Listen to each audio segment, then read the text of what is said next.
Cette vidéo est faite pour vous si vous ouvrez un magasin et que vous accueillez moins de 200 personnes. On va vous expliquer comment vous équiper avec le strict nécessaire, au moindre coût et dans la réglementation. La première chose à savoir, c'est que si vous avez un magasin, vous êtes considéré comme un ERP de type M.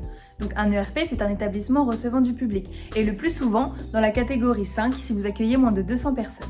En gros, un ERP de type 5, c'est tout simplement un commerce. Ça peut être par exemple une boutique, un supermarché ou encore un centre commercial. Et ce qu'il faut comprendre, c'est que la réglementation va surtout dépendre du nombre de personnes que vous accueillez. En effet, plus vous accueillez un effectif élevé, plus les réglementations seront strictes. Par exemple, tu es concerné par la réglementation si tu accueilles 100 personnes en sous-sol ou 100 personnes en étage ou encore 200 personnes au total.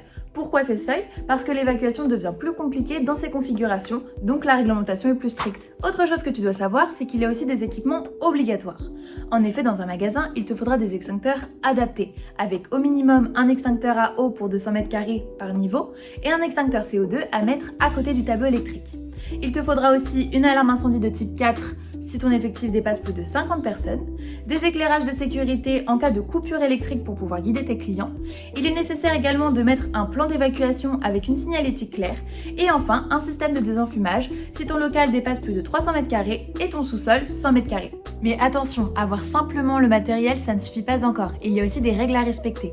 Il faut par exemple qu'il soit bien placé, accessible mais surtout entretenu régulièrement avec une maintenance obligatoire annuelle pour tous les équipements. Si besoin, First Incendie peut vous accompagner sur cette partie. Sur le terrain, il arrive qu'on retrouve des erreurs assez fréquentes. Ça peut être notamment un extincteur qui est mal placé ou caché, une alarme incendie qu'on n'entend pas assez, ou encore pire, une issue de secours qui est bloquée par du stock. Et tous ces petits détails, ça peut avoir de lourdes conséquences en cas d'incendie. Je te donne un exemple concret pour que tu puisses mieux t'y retrouver. On va dire que tu as un magasin de parfum d'environ 250 m² avec un stockage au sous-sol. Donc on calcule que tu peux accueillir environ 80 personnes, comme ça tu es bien un ERP de type 5.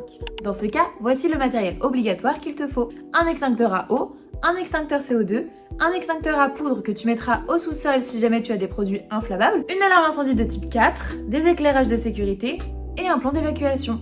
Dans ce cas-là, tu n'as pas besoin de désenfumage car on est en dessous des seuils réglementaires. Il faut que tu fasses bien attention aux erreurs dont on a parlé tout à l'heure, c'est-à-dire bien placer les équipements et surtout les faire vérifier régulièrement. Il faut savoir qu'aujourd'hui encore, il y a beaucoup de magasins qui ferment administrativement parce qu'après un contrôle inopiné, ils n'étaient pas en norme.